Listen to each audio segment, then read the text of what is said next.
Okay, for the people asking what size freeze dryer should I get? Well, which size you should get is the biggest one you can afford and that you have room for. Now, if you're just one or two people and you don't plan on giving it to anybody, then get a small one. I don't know. But it's real simple. Get the biggest one you can afford and you have the room for it. You don't want to put them in the garage unless you live in Alaska. What do you clean it with? Clean it with something you can ingest. If you can't ingest it, then don't put it in there. Why would you put motor oil in there or isopropyl alcohol? Try drinking it and see what happens. Why would you want to put it in your food preparation machine? Fans. If your temperature is getting like 80 degrees, you're gonna have problems. I had to put two fans over here, a fan here. I don't normally use this fan. I check my temperature with this and see what I'm getting. And if I'm getting above 160, then I'm gonna put this fan on high.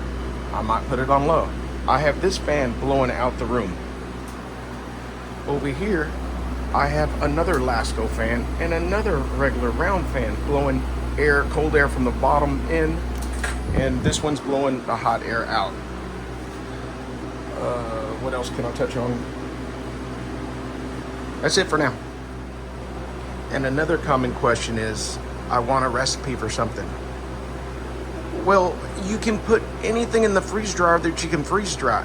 What you want to do is Google what cannot be freeze dried. That's going to be honey, it's going to be sugar, it's going to be chocolate, and there's several other ones. There's like 10 or 12 items you can't freeze dry. To ask for a recipe, just whatever recipes you like. You can put anything in there. I mean, anything. What have I done so far? Hard to focus. Beans and rice and meat. And when I do beans and rice and meat, I fill that sucker up to the top of the trays, and it's got so much liquid in there, I have to actually make 2 runs on it. Whatever you want to put in there, you can. To ask for a recipe is pretty much ignorant.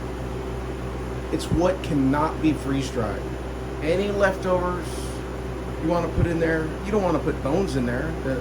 The bone's intact, the bone marrow in there is going to keep it from pulling out the moisture out of the bone marrow. So unless you cut those up, but I wouldn't put bones in there. So recipe question is dumb. It's whatever you like you can freeze dry that's able to be freeze dried.